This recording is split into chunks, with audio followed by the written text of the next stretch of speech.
Niver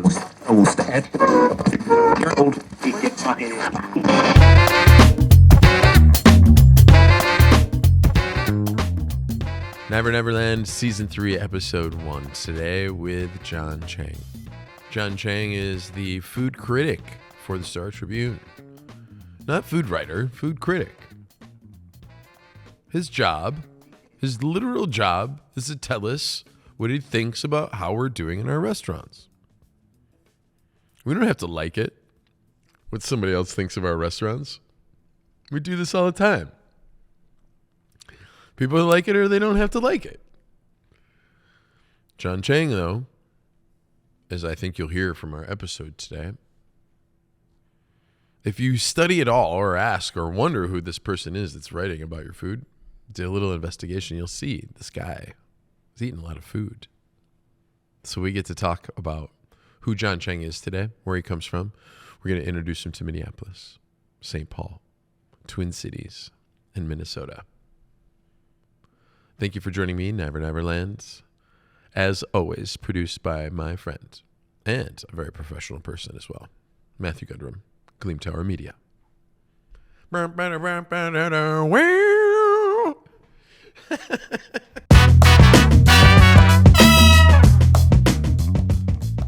Episode 1, Season 3, Niver Niver Land. I am completely honored to have Jon Cheng here today. Jon is new to the cities, and a position that's important to us restaurateurs and diners alike.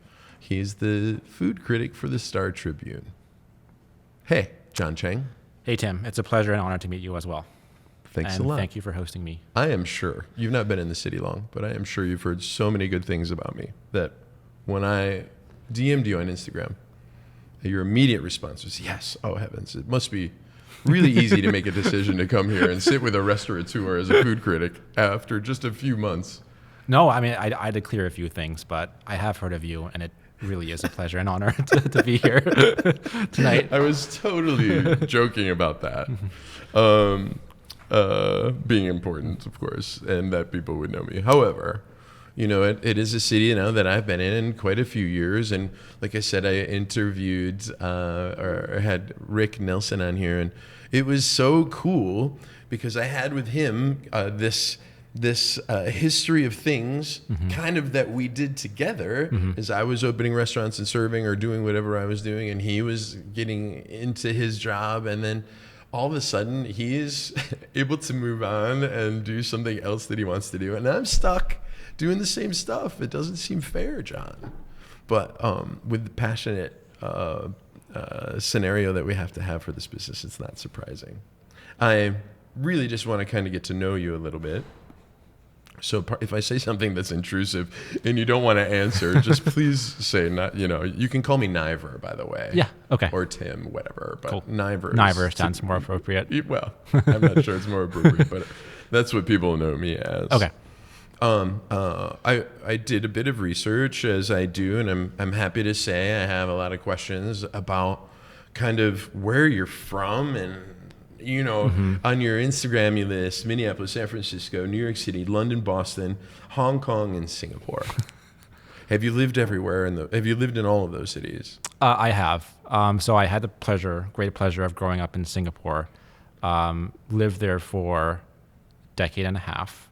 And then I moved to Boston to do my undergraduate in the Northeast. And after studying at Tufts, which is where I went on my undergrad, I worked in New York for a while, went to London for a while, moved back to New York. Then I went to the Bay Area for business school, and I came here. My family is from Hong Kong originally, and so I do spend quite a bit of time I spent summers, winters in that place. So yeah, really, really fortunate and lucky to be able to travel around and experience different food cultures in those areas. I mean, I was watching your most recent trip, you know, again, right after I kind of found out who you were. And I don't remember how long you were there, but I was just like, this dude is eating, you know, these amazing meals one after the other. And I, you know, I obviously I want to be doing that too. And I was just like, I don't know anything about Singapore, so could you like, if I was saying to you, hey, tell me about Singapore, what would the vibe be? What would it feel like to you? What would you say first? I would say it's a real melting pot of different cuisines and cultures from neighboring countries. So there's no one distinct Singapore dish. There are a couple. There's one called the Hainanese chicken rice, which is not from Hainan, it's from Singapore. Origins, people debate the origins, but what comes to be famous in Singapore, the Hainanese chicken rice is very much a confluence of different things, dishes from different neighboring countries. But Singapore is surrounded by Malaysia, Indonesia, India, and those places are an hour, 2-hour flights away. And so we have a lot of immigrants and expats from those countries, chefs, really talented people who are coming up with their own spins on ingredients, and gradually over the past few decades that just melds. It's like it melds into a specific kind of cuisine that we call today Singapore food. In Singapore, as it is in many Chinese cultures, Singapore is predominantly Chinese. The dialogue that you meet when you meet a person is not how are you, and it's you see how are you, and then it's have you eaten yet? Food is a very universal culture. Oh, that's so cool. In Singapore, and everyone just eating all the time. In Singapore, we have these places called hawker centers, which are basically food courts, and they open till very late. Dishes are just so inexpensive. Every single person, from your Uber driver to the hotelier, will have a perspective on where to get the best dishes anywhere. And that's just what makes food so exciting and dynamic all the time in Singapore. Awesome. So it's food on the street, the food hall, but like you say, more of a kind of a market feel. Sure. And in different zones. Singapore population, how big is the city? Like 6 million. Yeah. And so the main way that folks eat in Singapore is to go to those. Oh, for sure. Yes. Kind of on the daily. Yeah. And then the strata from there, like any other kind of cosmopolitan city, you have, a section of, sit down in the middle, level, and then the very, very high level in Singapore, right? Yep. So not much different from other cities. You're always going to find that strata, I think. It's interesting, though, like, New York wouldn't necessarily be a food hall town, right? I mean, there's some of those things there. There are. But I would say it's more about like that, on the street going over to this dude's place or that chef's place. Yeah. It feels like, like there's like a center, like a actual site of a restaurant. But Singapore, you're saying, is definitely more of like open markets. I think that's where Singapore came from, is that food hall and open markets, and they're graduating and incorporating more of these highbrow sit-down places. You have a lot of these 3 Michelin star restaurants there, Japanese sushiyas. In New York, they are gravitating towards that in some ways. And I was actually surprised to hear that Bourdain was trying to bring that hawker-style food market to New York, and I think that's still happening. Please fact-check me on that. But it's hard because Manhattan is so small, and rent is such a premium in that area. Rent is also a premium in Singapore, but people are just so used to eating in those food halls, and it becomes so ingrained in their daily lives. Whereas in New York, the tradition is more with those sit-down restaurants. You would have to promote it. Like, he's trying to introduce it like this. Yeah. Like, break out of the norm, come to eat like this, because this is how people eat. Sure. Yeah. But Bourdain was trying to do that the whole time anyway. He was introducing to us ignorant Americans, maybe that's not the way to say it. Maybe it is. Nobody's ignorant. Cool. All right. To us Americans that may not have the opportunity to be elsewhere, to bring it back to us, that bring those cultures back to us and show them to us in his light. That was certainly something that was, opened up the world of cuisine for people. I hope that happens. I hope that comes to fruition, I guess. I hope so too. How long were you in New York? Let's see. Not enough to be a proper New Yorker. I heard it's 8 years. I was there for about 6. So enough to not butcher the pronunciation of certain streets. But you will anyway, and I do too. Like, But I will. I was like, one day I was in a cab. I was like, can we go to Houston Street? And they're like, you mean Houston? I'm like, yeah, that one. Can we go there though, please? Just get me there. Yeah, just get me there, please. Where did you live in New York?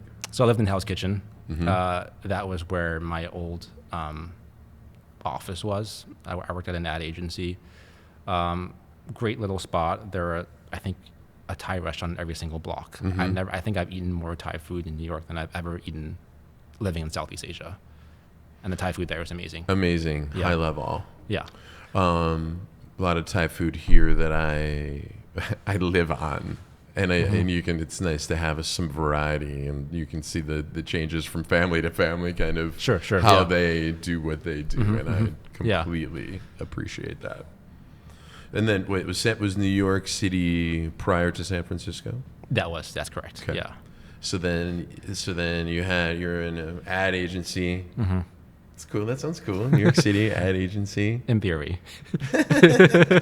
Right. It's a grind, man. It's a grind. Also, yeah. right? Yeah. I lived out in Boerum Hill in Brooklyn, and when I was there, nothing was on Smith Street. There was not a thing. Okay. There was not a thing there. Patois was kind of at the far end, closer to the like this great bagel shop up by Carroll Gardens or whatever. Yeah. Nothing was really there, and it was just starting. How long ago was that? That was 1997, Okay. 1998. Got it. Nice. I am way older than I look, John. I can't tell. Thank you. You're very polite. This is going to go very well. So let's talk about a little bit of New York favorites. Sure. Because part of this is I have a real interest in understanding how your brain thinks and works around food. You're writing now for this city, which is so different than everything else on the list. Okay. Yeah. And you know it, and I know it. This is not New York. So let's go back to New York and let's talk about New York. Where did you go, like, on the regular in New York? And where did you go, like? I tended maybe a name that I would know. Yeah. I tended to stick in my neighborhood. So there was a place near me called Gotham West Market, and there was an Italian restaurant there called Dell'Anima, and I went there very frequently. The bolognese there is just truly life-changing. It's a kind of food that you crave after a long day of work, and it's really dangerous that it was a block away from my office. Yes. So there was that. About 5 blocks away, closer to Times Square, but not quite in Times Square, is this taco place called Los Tacos No. 1. They also have a location in Chelsea Market. Yeah. Those are my favorite tacos. I would just walk 6 blocks past the trash, past the drunk Elmos, just to go there. It's important. It's important. It is. That you like, you know the path for sure. What you're going to have to do to get there. And it was a little different in '98. Oh, okay. I suspect. Yeah. Super cool. I worked for the New York Restaurant Group, and they still have some things going there. I worked at a place called Satay when I was there, and it was the funniest freaking thing. It was wine dinner all the time, every day. Yeah. $59. Okay. Right, and you come in and get a 3-course meal, and basically we had these big. This is very American. We had these big icings, and all kinds of wine in them. We just bring the wine down to the table. Yeah. It was just kind of like $59. It was just kind of the weirdest thing, but it was a really good restaurant. They executed very well. And David Burke was actually the overseeing chef there for a while, because it was also at the point where Maloney and Porcelli was relatively new. Yeah. And then I worked at Smith and Walensky with that group for a little bit. Very cool. While I was there, it was a great experience, and I was young. I was also just rolling out of Minneapolis trying to get my first job. I'm glad I landed with them. But when we were there, like, the place is some of those, Gramercy taverns and like Les Pinasse and, some of the classics were there. Chanterelle was still going, it was kind of, a different type of heyday for New York, but it was, some of the grand classics were rolling. Then you went to San Francisco. Yep. Had you spent much time there before going? I hadn't. I traveled before. I will clarify that I was mostly in Berkeley. So not quite SF, but really great food town. Well, we'll give you a break on that, John. It's okay. The farmers market every weekend is just a place where you fight with these 70-year-old ladies who can be very aggressive when you cut the line. I never cut the line, but people have been aggressive in the lines, and they really know how to buy their fruits. So it was a really teaching moment for me. Yeah, it's a completely different world, New York and San Francisco, and I spent a little time in San Francisco, not much, but one of our chefs, she was in New York recently and went and ate and went to some of the best places, and then and she was, illuminated, wow, New York feels always like New York, and it's awesome. And then she went to San Francisco, and I could see the things that she was posting. And San Francisco, really, just the verve and the creativity and the uniqueness seemed to live a little bit more there. Did you have a sense between San Francisco and New York that, there was something a little bit more special about one or the other from a culinary standpoint, or... how does that sit with you? I know some chefs will probably skewer me for this, but I think SF is more produce driven. I think it always was, and I think it remains that way. People in SF, in the Bay Area more broadly, can be pretty creative. In New York, it's almost like a Netflix movie. You know what's going to sell, and you know what people are going to like. And if you deviate from that, you're pretty much going to lose the investment that you make. Say you launch a restaurant in the West Village, God help you. Yeah. It's going to be really tough. Yeah, it is tough down there. New York's very competitive anyway. Oh, for sure. Yeah. I'm curious to hear your perspective on it. That's just me from a diner's perspective and what I've seen in the area. Certainly, New York has gotten really creative in the past couple of years with other cuisines you don't normally associate with fine dining, like Korean. Cote. Yeah, Cote, and then there's a couple other ones as well. Yeah.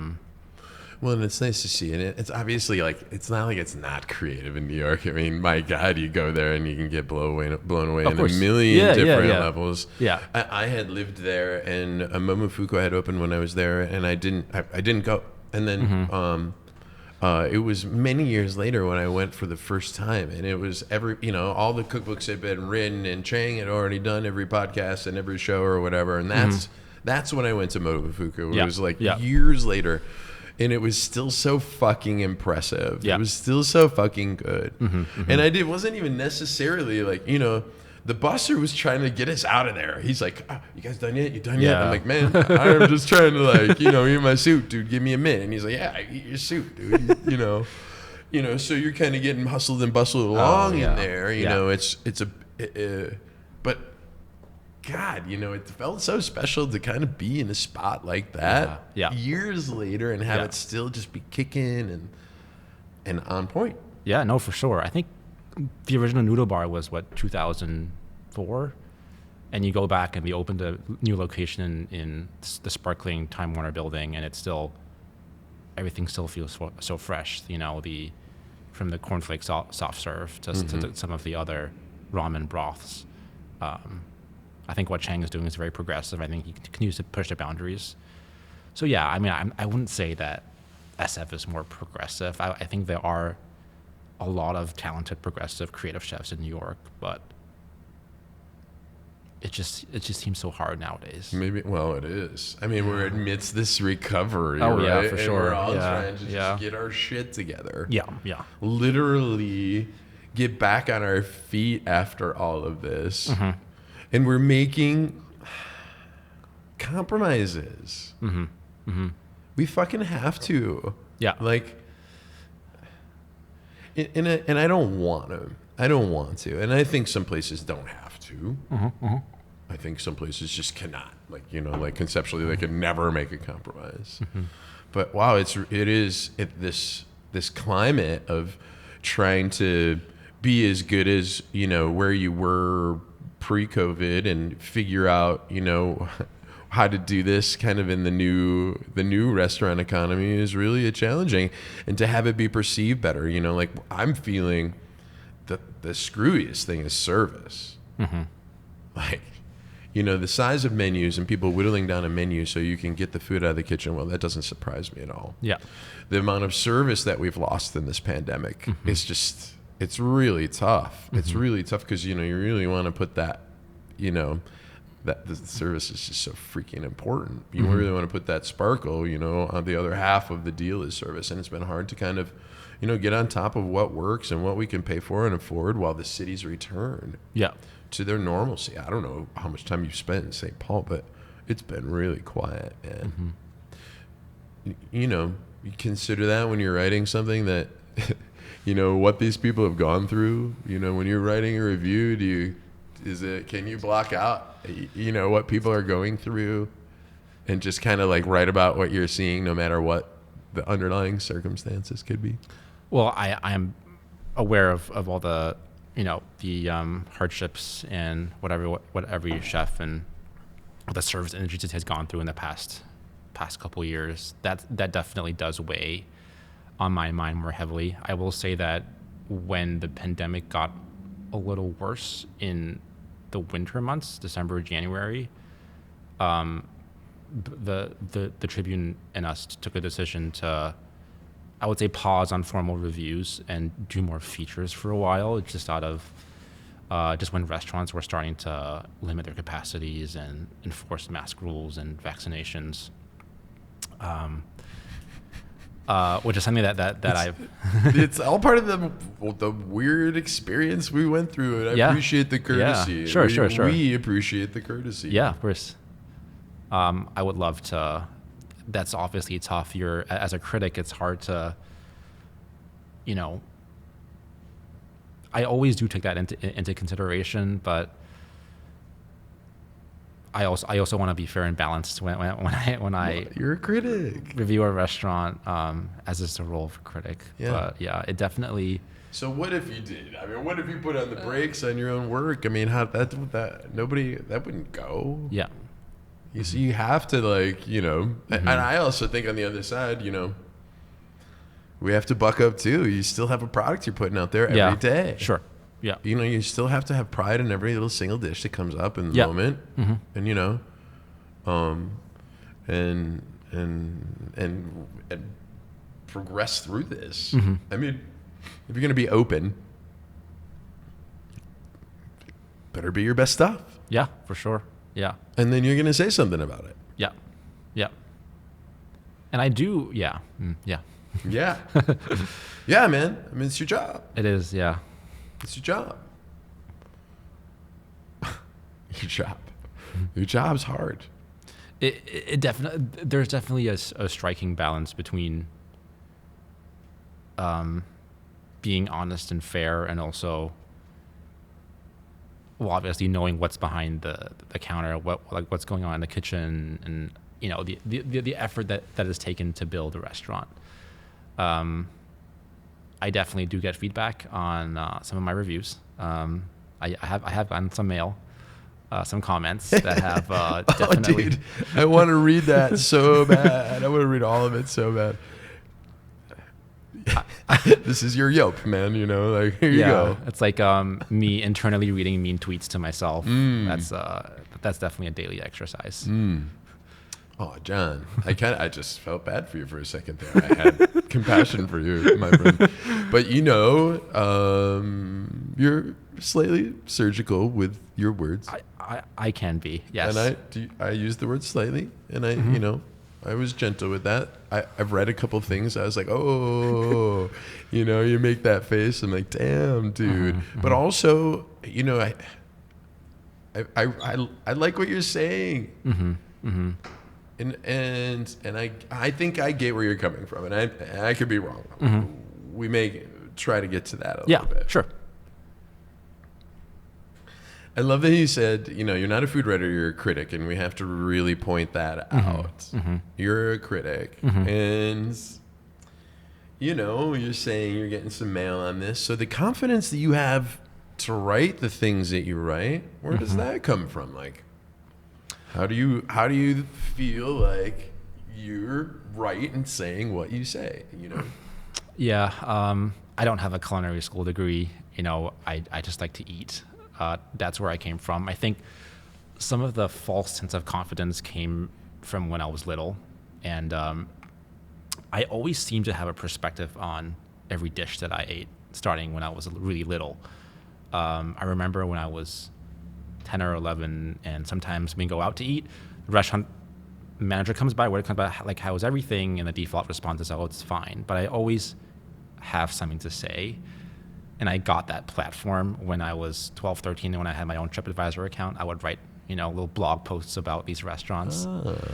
And then everything snowballed from there. I started writing for my school paper, got my first gig writing for the Village Voice in New York, a couple other publications in Singapore. So I think that I think ultimately I want to provide my opinion, but also tell a story through my words. And I understand that many others have their opinions too. Mine is not the definitive opinion. I never meant for it to be. There are other great writers in this town who provide their takes on their restaurants, albeit they're not starred reviews. So the onus is therefore on me to pick a side, or to have an opinion. Yeah, it's like, I think the other critics are such great writers. Dara's, writes these lovely stories on these chefs and these restaurants. And I can't compare to that, but what I do think that I can provide is a perspective. Absolutely. Yeah. Well, I've been craving a perspective and a perspective change myself. Mm-hmm. I think the Midwest is, kind of nice. We play nice. Sure. To everybody else's face, we have our opinions here. Doggone it. I'm not from here. I'm just pretending to be a Minnesotan for a second. We have our opinions. Yeah. But, the Midwest is interesting even for me, still. Like, I hear somebody, like, with an accent from the East Coast, and I'm like, that feels so good to me. It feels so warm. Like, God, you're not from here, like, everybody is, like, really from here, and there's not that much mix. Mm-hmm. I think being from the coast or being from somewhere else and being here, yeah, I think this can kind of be a surprising city because we want to consider it to be a real cosmopolitan city, but this is a small place. Yeah. Really. Mm-hmm. Mm-hmm. Is this town big enough for you, John? It is. I think there's plenty of dining talent. I think the chefs here are incredible. I think there's so much potential to be unearthed. And I think the city has probably seen that after every year, right? You have all these great restaurants coming out. So I have full faith that the Twin Cities are great food cities, and they'll continue to thrive. I mean, obviously, coming from New York and the coasts, they're bigger cities. There are, they're more mature in the dining scene when it comes to variety and when it comes to different styles of dining. And when it comes to actually going out after 7. Yeah. When it comes to finding late night food. For sure. When it comes to the city is just so different in so many ways. Mm-hmm. And, obviously we're just not back up to full speed. I want to stop giving the city excuses. But it's really hard to have a late night joint here and a late night scene here. And it separates us from being a big city and a small city because there's not enough concentration of people to kind of make a scene where we all would go. Mm-hmm. Yeah. Yeah, no, I remember I was just Other so than used the to. North Loop, sorry to interrupt you, but North Loop is being the only example maybe of a place Sure, that's sure. Yeah. got that kind of concentration where people freaking go. Yeah, no, I remember in New York, any reservation before 10 p.m. is good for me. And I remember just sometimes when I am trying to get into a place here and I talk to the reservationist, like, what time are you comfortable? Well, anytime up till 10, and that we close at 9. So it's definitely getting used to how people dine. I think it's ultimately healthier for me to eat earlier, but there were some late nights in New York City. See, I don't know how things have returned in, late night has returned in Chicago, or how late night has returned in New York or San Francisco since this. Like, I would say that's probably sputtered more than those main dinner hours. And we want to open back up, but we would do more if there was more around. I think that's a real challenge here. And I think, I think your job it's very interesting to me. And again, it's interesting to me because, I want to have a coastal viewpoint on this landlocked city. I want it to be considered like New York and San Francisco, in that, like, I think that I'm hoping, and I'll ask this maybe a little bit different. I just want this city to be, ready when visitors come and they see what we're doing and they say, hey, we really do have it. We are on an actual big city level in a couple of ways, and I want to feel that. I think having somebody who's a critic that gives you critique and lets you know that there's a new metric, maybe like, we're not getting towards 4 stars here anytime soon, fam, kind of in my brain. Sure. It's my perspective and what maybe you could be thinking, because we don't have a lot at the top here. I also think it's important, though, and I'm really happy you're here today. One of the reasons is because I think it's important for me and perhaps others to understand where you're coming from, or where you have come from to become a food critic, because there's no fucking license for this. It's not like, oh yes, you signed a thing and know enough to be a food critic. Sure. You've dined enough to be here at this point. And you know how to write, you know how to express yourself. Those two things have come together. It sounds like that was a pretty natural thing for you. Like, it was always food and writing all the way along. Yeah, no, I think, as I mentioned earlier, growing up in Singapore, everyone loves food. I wanted to express my opinion about food. I like to write. I think these days, everyone's a critic. Everyone has a perspective on something. I was just lucky to be able to have been given a platform earlier on, and just me relentlessly pursuing that platform. You gave yourself the platform, and like you say, you're relentless on this. Aren't you? You've always loved this. I have. Yeah. So I'm not a chef either. And I've always been, not a chef. Oh, okay. I'm not a chef. Never have been a chef. I'm a restaurateur. I'm a front of the house guy. I'm a concepteur.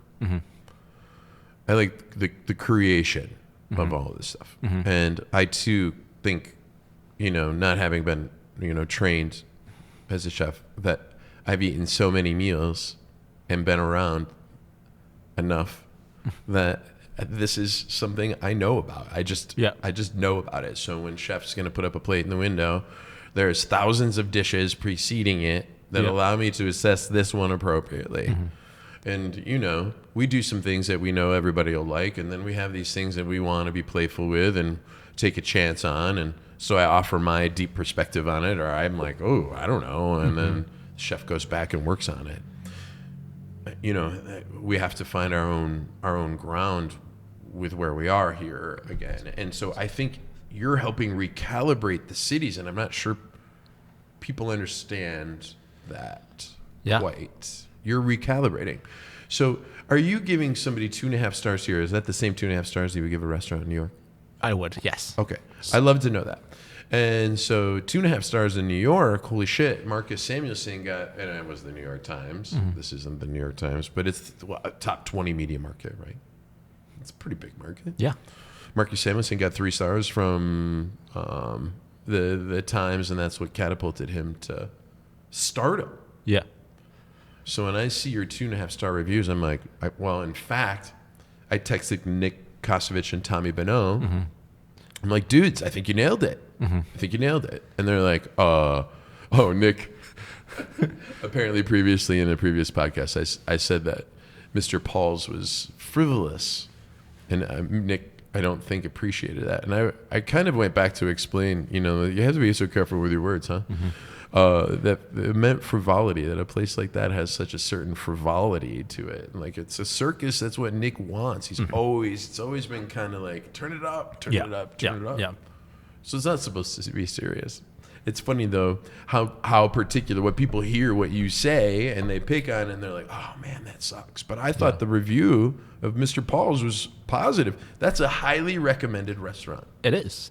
And I think, so I rate in the context of my experiences around the world and experiences in the U.S. I think a 2-star restaurant is a good restaurant.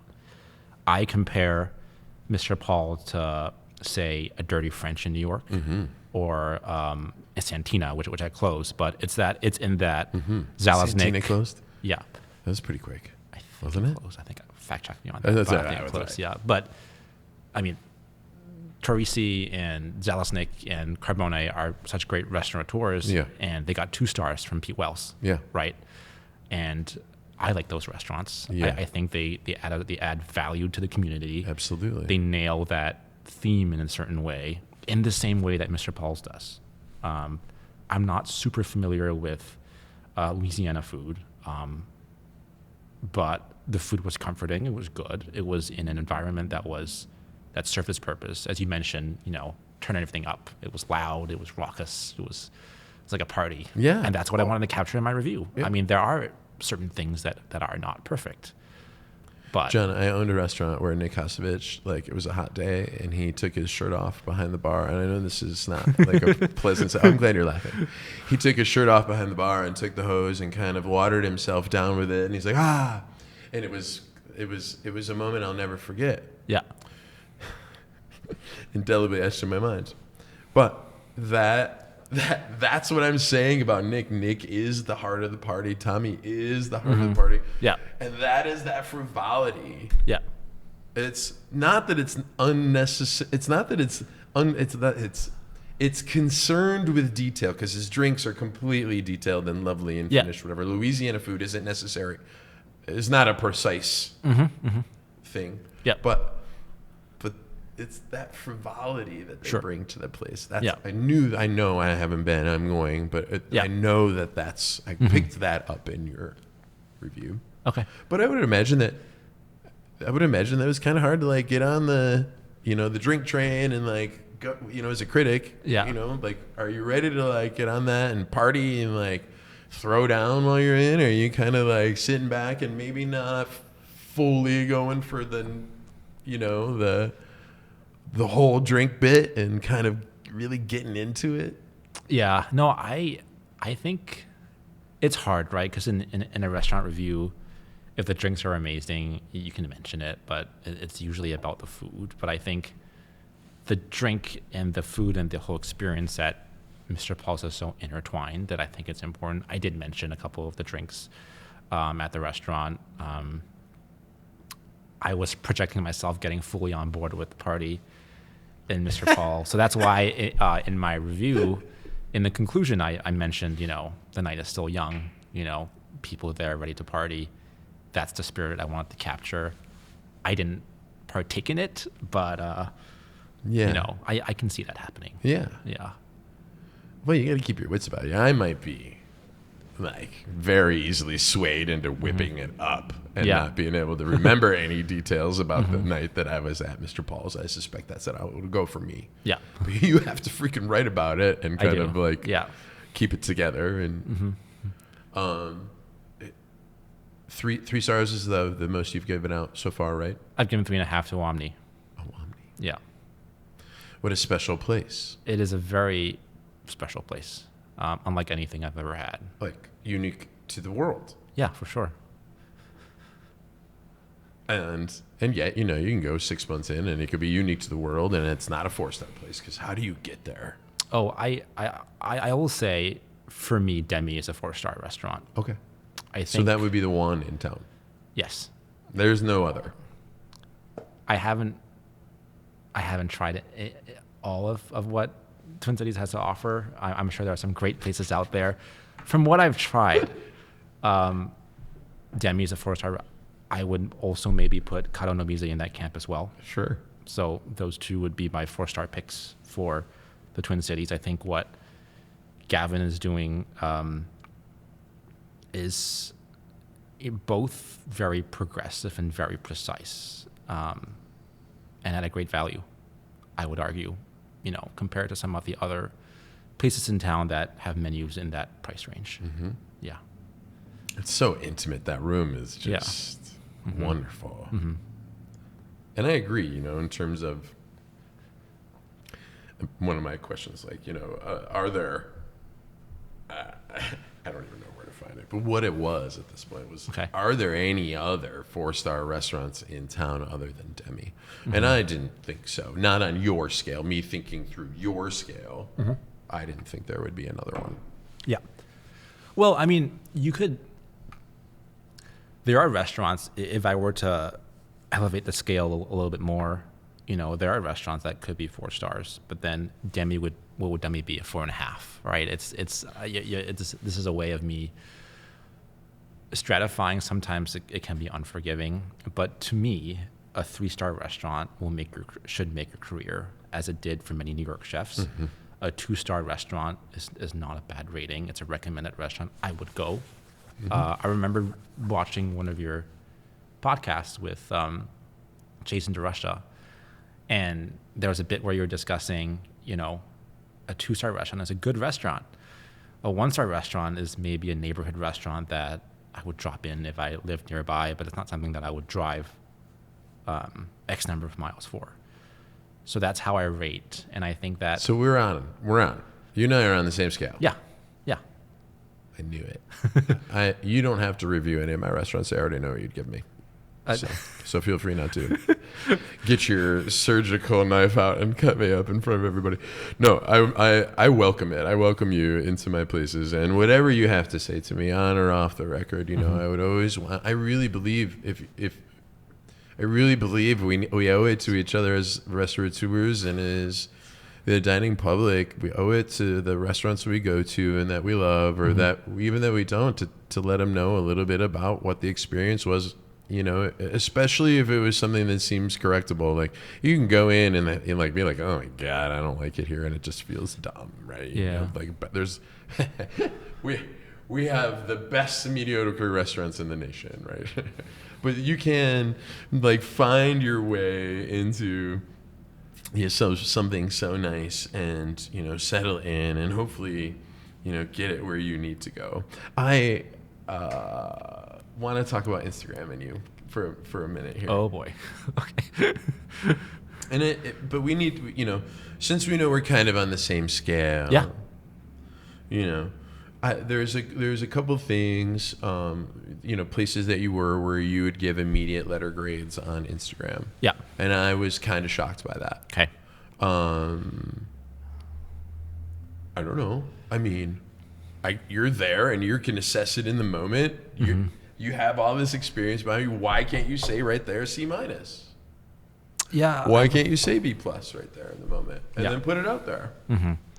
I mean, I could. I mean, it's just... You do. You still do, right? I do less of it. Okay. I did more of it when I was not officially a critic. Mm. When I was a student, when I was working in a different trade in New York, that was just... And I didn't have many followers. So it was just me talking to myself in many ways. It's just like, well, for future reference, this pasta was a B+. The one at Mucci? Oh, okay. You remember that? Yeah. Oh, yeah. It was a little... the first few bites were great, and then it gets a little cloy afterwards. Yeah. But you get the idea. Mucci is a great restaurant. Yes, of course. I mean, yeah, I can be surgical with the letter grades. Sometimes they are done in the heat of the moment. The proper protocol is if a dish is terrible, you try it again the next time, and then you try to give the restaurant a break. But I made that with the assumption that no one was going to take my opinion seriously. But I think now that I have a title and I write for a paper, sometimes my followers might take that as gospel. So I haven't done much of it recently for Minneapolis. I've done it for a few restaurants. Won't name names, but there are. I won't either. Like I say, and believe me, I'm not like cutting on you for this. I was just like, and I kind of asked for this myself. Mm-hmm. Like I kind of asked for this immediate feedback, and I want it, and I want to get better. And I can also like look at somebody and be like, hey, who the heck are you saying this about me too? And I don't have to believe what you say, John. Sure. And a restaurateur also has to look at your work and say, what you wrote about me, what can I glean as truth and take to improve? Yeah, sure. That's yeah. But also, you're writing and could potentially affect what a restaurant sells. Yeah, for sure. Right? Yeah. You have a responsibility to community and to the restaurants that you review. Yeah. Because they need to survive and they need to like move on. And for me, like Rick Nelson at Town Talk Diner, this was a long time ago. He wrote a review, and that's when things got where we could be okay. Yeah. And so it's vital. For us, sometimes, a lot of people, they don't. Your words are important. They are. Your words are important. The gravity of them sometimes does scare me. Yeah. But of course, I stand by everything I've written. I will say that I have looked back at menus of restaurants that I have reviewed to see if they have taken or modified the dishes, and I have seen that some restaurants have taken dishes off that I didn't like.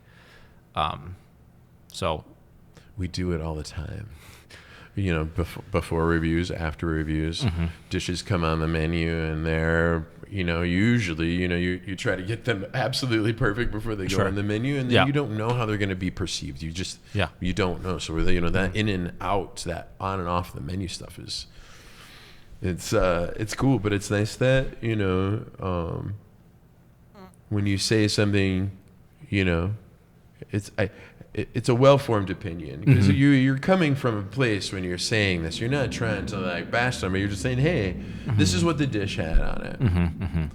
I'm tired of the sameness, though, too, with a lot of places. There's so much sameness in between, trying to find differences. I suspect that it's like, just a little bit boring sometimes to find certain things on menus. In this town, who's really unique. Have you looked at Petit Atelier, Jamie Malone, any of that? That's really interesting to me. Kind of this really high-end, kind of lovely loft where you go with friends, and it's very specific. Yeah. Cutlery and, all the hoo-ha possible. I love the idea of that. That's something that's on my docket. I have yet to try it. I am looking forward to trying it when she takes over the Minneapolis club. Yeah, which is such a cool thing. That'll be really, really awesome. Yeah, looking forward to trying that. I mean, I like those places, but I also like a lot of hidden places and hole-in-the-wall places that you sometimes don't normally think of. I think part of what makes my job rewarding, of course, I mean, I love, giving my opinion about everything. But giving, just putting restaurants on the spotlight that people don't normally think of. So Pho 400 is a restaurant, not in the Twin Cities. When I first went, it was in this strip mall location, and there were some sketchy things happening outside the restaurant. I went in, and the pho is amazing. It's terrific.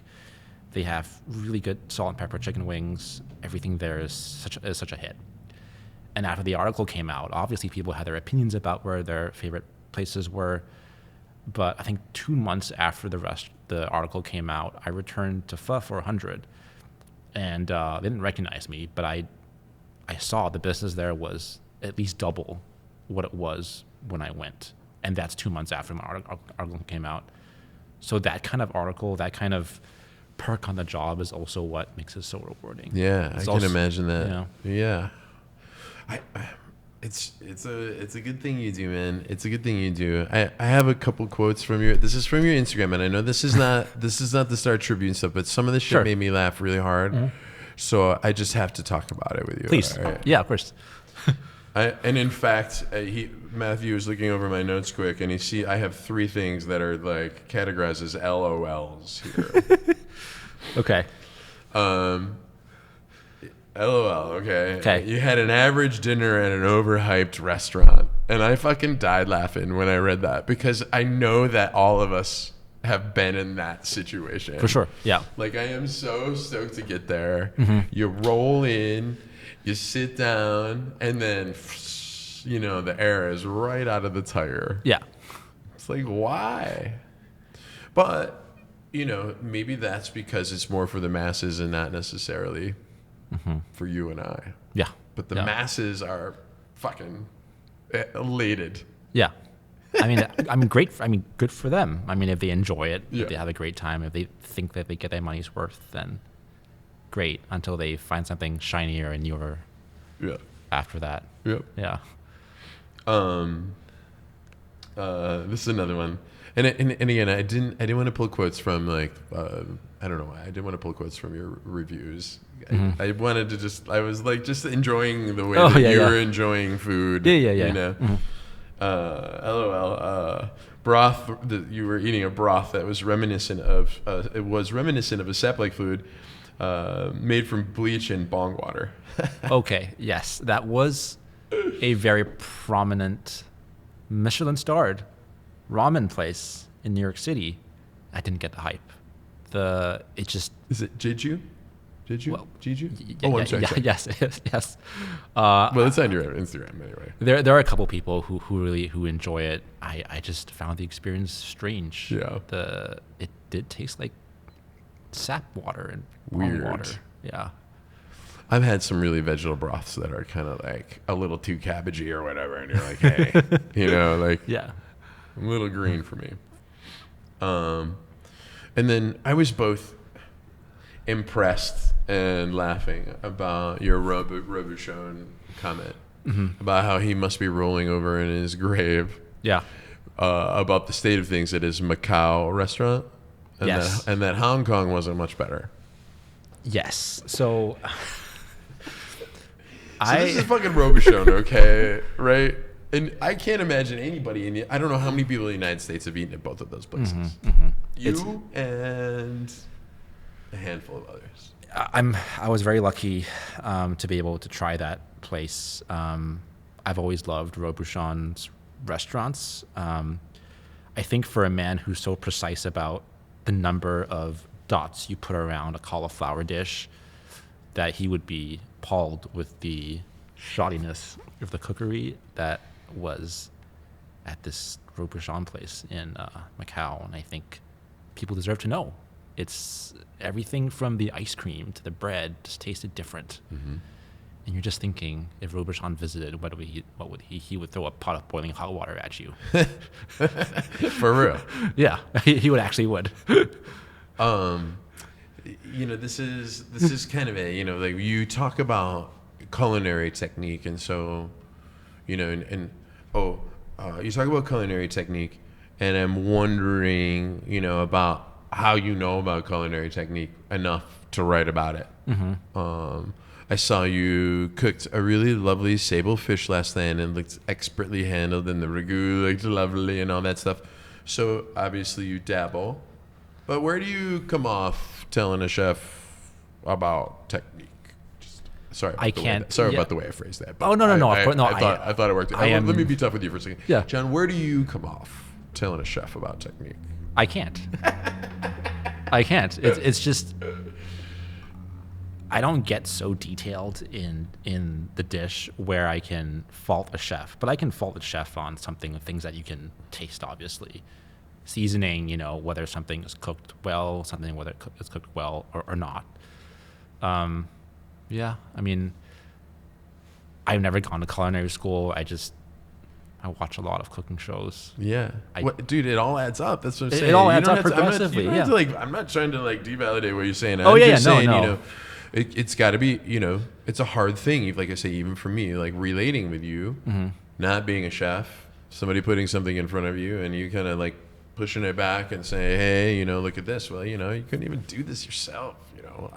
I'm kind of in the same boat with you. Yeah. But thankfully, like you say, we've had enough meals where we can, really kind of focus in and know what should be what. Textures are just so important, and it's kind of this really needs something, and you can tell immediately. Yeah. It's easy to assess a dish. Yeah, for sure. Yeah. No. It's really easy. I mean, I can't speak from the experience having cooked. I mean, I'm not going to say that I make pomme souffle every day. I don't. I never made it before. I don't plan to.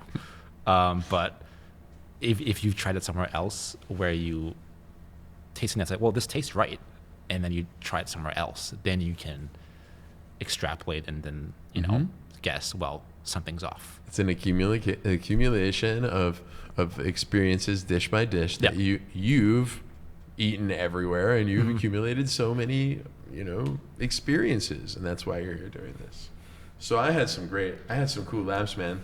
To me, this is all right. If it's not about me, it's great. It's not about me, it's awesome. Do you have desired outcome for your reviews? One more time, what is a desired outcome for your review? Really? To inform.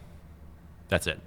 To inform the reader, Twin Cities, dining public, where to go, what to eat, where is worth going. I'm not in the camp where I want to put down a restaurant or say this was terrible. But in me filtering out these places, I think that's the goal. Ultimate goal is and then obviously more aspirationally, maybe push the dining scene forward, Yes.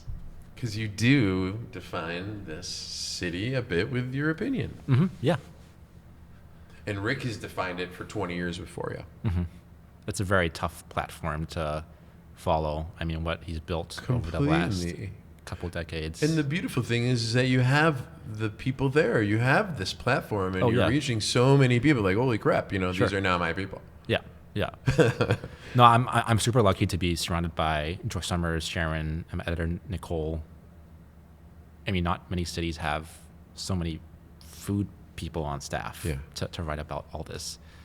Add that onto the fact that you have Dara and Jason as other critics in this area. I mean, as you mentioned, for such a smaller city, the amount of food coverage we have is so vast, and I think collectively that's what's going to grow the pie.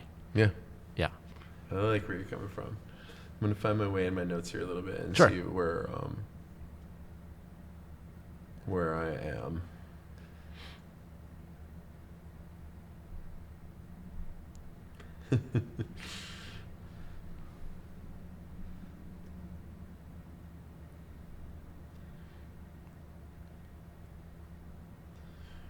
I had a question about emotional response. An emotional response to a restaurant. Mm-hmm. Because when you sit down and you eat, as a critic, have you ever kind of been taken over by the moment in a place where you're you're disoriented by how much fun you're having, or it elicits an emotional response for you? Is that a place you would review, or is that a place you would go kind of personally? If the food's really good, then it's worth talking about. Ultimately, if the experience is part of it, if it detracts from it, I mean, you could argue that the grill in New York City is not pushing boundaries when it comes to food, but the overall experience is so great, and they know how to cook a good steak and do it with such aplomb that, well deserving of their 3-star review and their Michelin star. So I think if the food's worth, You're having a hard time with the emotional part of this. Like, I'm an Italian guy. Like, when I eat food, I'm like, oh my God, this is so good, Maron. You know, is there a place that like throws your head back that you know, that kind of makes you not, you know, that makes you kind of like feel something? I would say Bar La Grassa does that. I think Excellent. I think Yes, it does that for everybody. Does How it for do everyone? freaking do that for everybody, man? It's a trick. it's a trick. Yeah, I think it's great, and it's open late. I mean, the food, sure, it's like you order a lobster bruschetta and it has cheese and lobster in it and an egg, and in my mind I'm like, cheese and seafood, no.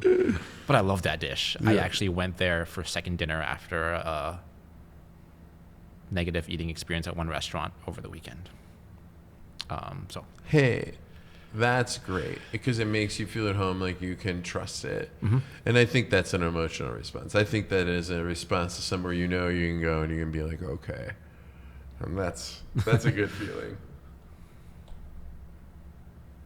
Ever worked in a restaurant?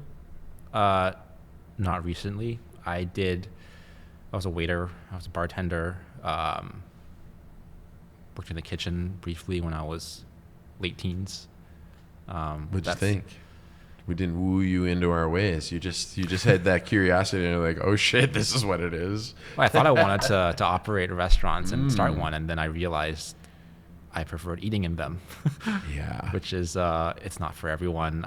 It made me appreciate the amount of effort and labor and work that it goes into planning a restaurant and eating and just running it from day to day and just producing experience that's consistent 1 week versus the next week. I did work briefly for a restaurant consultant when I was living in New York after The Voice, and that was me trying to understand the business and strategy side of things and why people made the decisions that they do, which allowed me to understand why this dish, why there's always a roast chicken for two, why there's always a crudo on every single menu, things like that. So, yeah. Heard. What did you realize about Minnesota that you didn't know previously? Something curious, something odd, something fun, whatever it is. You mean food related or just? Whatever related. I think people are nice in this city, and I met such great people in the area. The comments say a different thing, so it's just trying to reconcile, you know. So I'm sorry that you're getting negative comments. Mm-hmm. Or comments that might be hard to, or whatever. But I'm gonna urge you, because like when I see you across the table, I know that you're just trying to write the best review, and you're trying to serve the community. Yeah. And so when people tell you their opinion, we are fiercely loyal here. We're really nice, and it's just hard to hear that stuff. Stick with that. I think it's. I stick with that because I nobody knows you yet, and I think they will. I think things like this will help them understand you, where you're coming from. There's no malice in your writing. You're just trying to like be truthful. And truth is like really hard to accept. And we did that episode with Jason was kind of about, being able to take feedback and use it to your benefit. For sure. So, like I say, I for one am rooting for you to feel good about this and feel welcome ultimately. In the city, you don't have to like worry where you're going somewhere here, Yeah. Like, Okay. Come on. It's just fucking food. Yeah. That's true. It's just fucking food. Yeah. And it's good to have passion about stuff, but it's just food. Nobody's dying here. Yeah. Yeah. Fiercely loyal. That's a big takeaway that I like how you captured that. People here are fiercely loyal, and I like that. And you have a chance to have them be fiercely loyal to you too, but that's not with a stranger. Maybe that's the wrong way to say it, because you're new here. So when you go back to a place that's been reviewed by the Star Tribune, that has previously received a certain amount of stars for whatever that person's opinion was. Will that at all skew where you come in with your remarks and grades?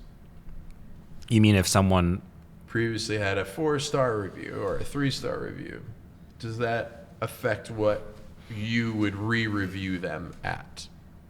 Well, I don't think we are re-reviewing restaurants, or at least that hasn't been something that I'm focused on in the near term. Of course, I do want to read the old review for context. I mean, Rick's left behind such a great legacy of reviews and great reporting, and I wouldn't want to take away from that context. At the same time, I don't want that to color my opinion, because what someone had experienced 10 years ago shouldn't matter what they experience today. Yeah. Right. So I do want my opinion to be as original as possible. Maybe I'll have an idea of what I want to say about the restaurant first, and then go in to see prior reviews to see if there's any kind of context I can include, or if was a much loved restaurant by critics, then I will address it in some way, or maybe that may warrant a second visit or third visit. But yeah, that's how it's a little caution or care. Yeah. Lots of visits here. Your most favorite meal ever. One meal. Okay. So Rick had a hard time with this. He's like, oh my God, I couldn't even. But I think the way you're detailed about your assessments, this should be kind of easy for you. I mean, I have so many ones to say. I don't deal well with superlatives. I can tell you if you give me a topic and like cuisine or like time and place. But maybe if I were to pick one, I would probably just pick within my trips to Tokyo. I think Tokyo is probably the best food city in the world, not just with Japanese food, but how they take other people's cuisine and make it their own in such a precise and surgical way, but in a way that feels fresh. One dish that I had many years ago when I was a child was at I would call it a quasi steakhouse, but they had the meal ended with a garlic fried rice, and it's not your average garlic fried rice. It's basically a rice that they cook in this really flavorful and fragrant garlic broth, and they use rice that is so texturally compelling. It was chewy, it was shiny, it felt like rice in your mouth. And that to me is a kind of dish where you would eat half thirds or fourths of, even if you're stuffed to the brim. And it sounds like a pretty, it's not like a real fancy dish, huh? No, it isn't. This is the most real thing. Have rice. Yeah. Is it? I wish I could tell you it was 3 spoons of beluga caviar, but no. It almost never is in a lot of ways. Like I love all that luxury stuff, but the essence of dining. When we were in New York, and I got the job I wanted, we're like, all right, we're gonna splurge. Yeah. And we went to, I think Grey Coons was still at Les Pinas when we went. Yeah. And Jerry Jones, the owner of the Dallas Cowboys, is walking out. I'm like, wow, it already felt like something when we got in there. And I don't think that was even close to the best meal in my life. But when you're sitting in a place like Les Pinas, you're kind of like just taken by the decor. Yeah. Really cool. Really cool. Dining trends to me have been really hard to kind of, pinpoint right now. And I see, Minneapolis, I see like we're going back to like Creekside, where we have a little bit more of this comfortable, supper club kind of dining. Mr. Paul's isn't necessarily that genre, but it's not that far off, right? Maybe just a cuisine change off and like, like a upper level cocktails. Sure. But I have a hard time kind of figuring out what's next. Yeah. maybe from your travels, any new stuff you're seeing or disliking or liking about where you think we're headed? Yeah. 2022, 2023. What's going to happen? That's a great question. My guess is as good as yours, but I think at least what I've seen in the Twin Cities with the emergence of Creekside and all these places, there's an emphasis on comfort and just going back to dishes that serve you well, that satisfied you, that derived great pleasure. I mean, there are popovers at Mr. Paul's as they do at Creekside, right? And the steaks are always good. I think in my travels, I would say, based on what I've seen in the coasts, a lot of more emphasis on regional cuisine. So diving not just into holistic Chinese, for instance, but certain regions in China. I think Korean cuisine is standing enough on its own where they don't have to rely on Eurocentricity to be considered fine dining, right? You think about all the trendy Korean restaurants in New York before, they were all about, using safe crowd pleasers like uni, truffle, all that stuff. Now there's a lot of nuance in that cuisine that is unearthed, and I think a lot of restaurants are beginning to realize that diners are becoming more comfortable with discovery, and I'm all for it. Yeah. We always have to have a dish. I talk about it like there's got to be a couple things. Like, you set up a menu and you have to have certain things, represented. And it sucks because there starts a little bit of a compromise already. But that uniqueness and trying to find that uniqueness is really difficult. And I think that we do, the discovery is really cool. Yep. Thanks for that, because I'm not always sure how hard to push. I see this as it's a cafe. Yeah. But it's not, and it should feel comfortable and very easy. Yeah. Easy. Yeah. To be here. It's a morning brunch. It's like it's smooth and cool, but there's like an inventiveness to what Adam does that kind of like, sometimes just chefs pick up on it. Yeah. Yeah. For sure. But I want to be able to push him to say, hey, brother, do whatever you want to do. And I think I don't always, I'm not being the chef, but I want to be able to maybe enable them to, for sure. Yeah. just keep pushing a little fucking harder. Yeah. Or have one thing that's really testing you. Yeah.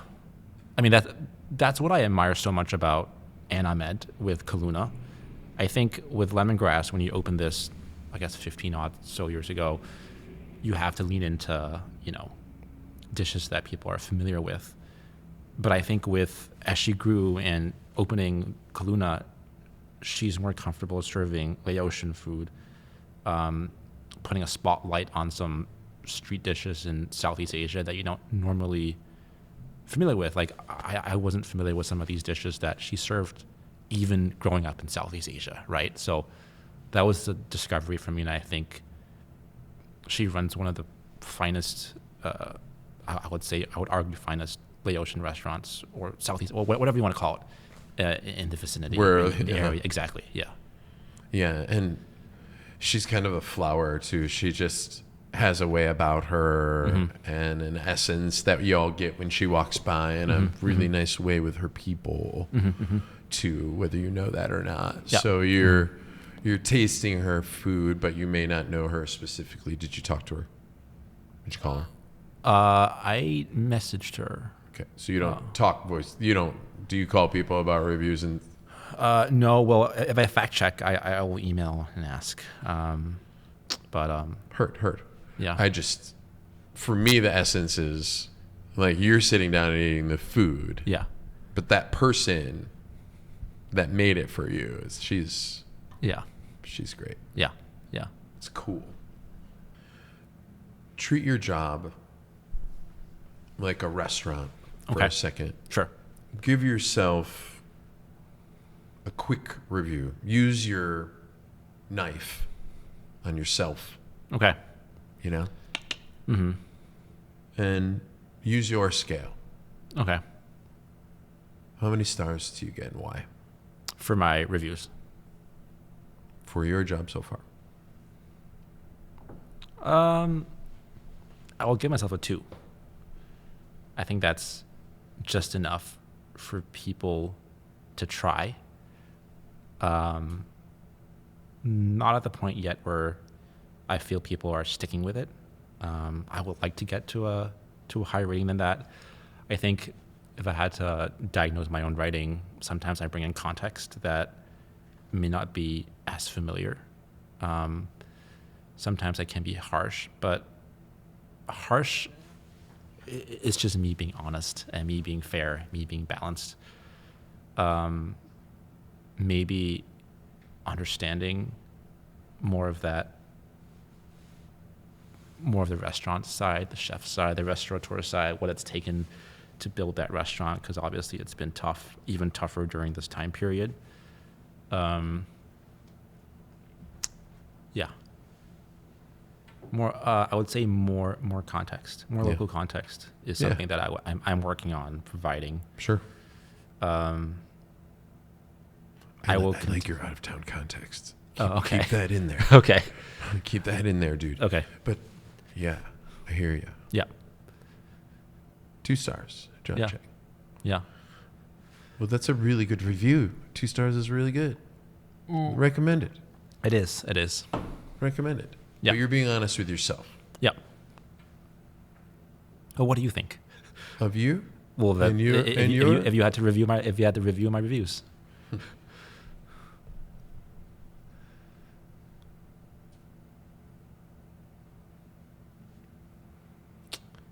Well, I'd probably go 2.5.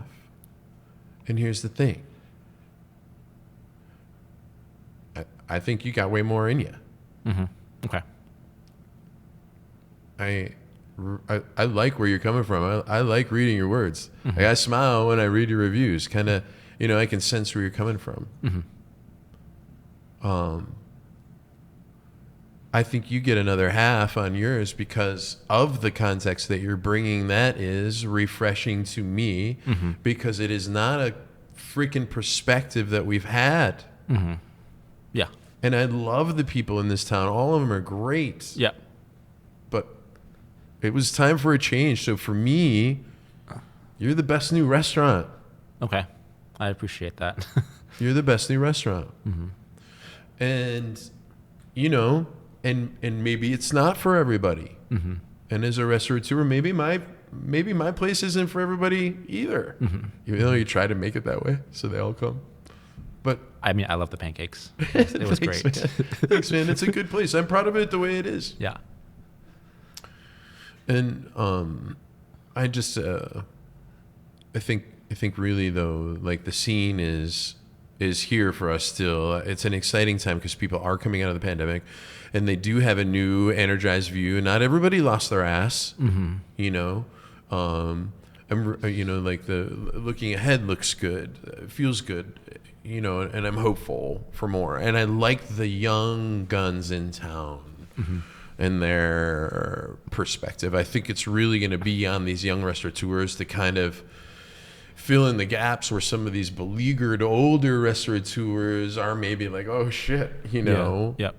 So I think a new voice, a recalibration, a moment to sense,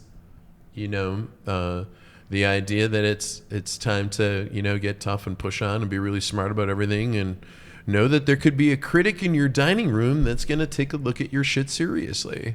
It's time now. Yeah.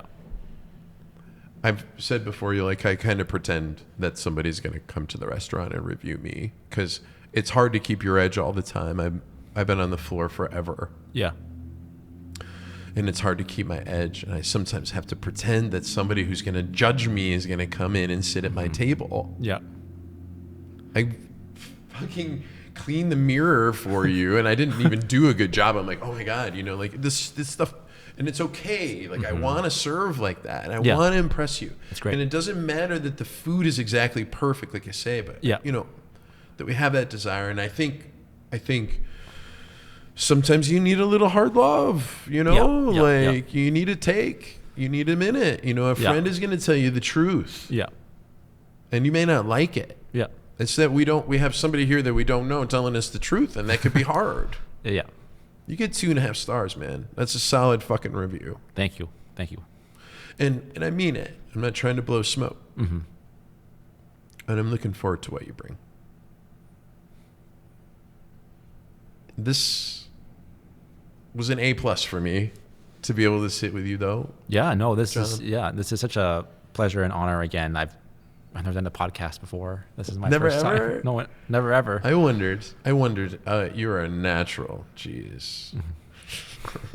I'm a little bit of a cornball, so if that felt cheesy, that was it. But you are a natural, man, and I appreciate it that you would take the time, and that you would consider meeting with a restaurateur, you know, and chatting with me. And I'm glad that we had a minute to introduce you to folks.